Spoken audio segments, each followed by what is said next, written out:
আমি ছোট্ট একটা উদাহরণ দিই যে আমাদের এখানে যেমন অর্জন তো প্রতি বছর হয় না, ওভারঅল যদি বলি 2001 সাল থেকে আমাদের দেশের এই আর্চারি শুরু হয়েছিল, 2006 থেকে আমরা পুরস্কার পাই।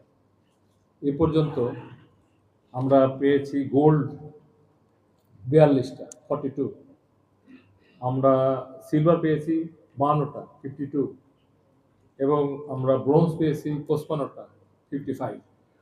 তা আমাদের কিন্তু এই ধরনের খেলার অর্গানাইজেশন অনেকগুলো। তার মধ্যে আমরা সবাই ফুটবলকে চিনি, ক্রিকেটকে চিনি, ভলিবল, বাস্কেটবল, হ্যান্ডবল এগুলো চিনি, কিন্তু আর্চারি ওয়ান অফ দি মানে অর্গানাইজেশন ইজ ভেরি সফিস্টিকেটেড। সারা দেশে বিস্তৃত হয়নি, বিস্তৃত হওয়ার ব্যাপারে আমরা উদ্যোগ নিচ্ছি, কিন্তু আমাদের অর্জন একেবারে মানে কি বলবো যে আমাদের নতুন যে অ্যাডভাইজার হয়েছেন, যিনি আইনের অ্যাডভাইজার, উনি আমাদের এখন স্পোর্টসের অ্যাডভাইজার। উনি সেদিন যে কথাগুলো বলেছেন, অথবা মাঝে একটা নিউজ আপনারা করেছেন দেখলাম, সেখানে আর্চারির নাম আছে। আমার খুব ভালো লাগলো। মাত্র কয়েকটা প্রতিষ্ঠানকে আপনারা অ্যাপ্রিসিয়েট করেছেন, তার মধ্যে দেখলাম আর্চারি একটা। I really appreciate.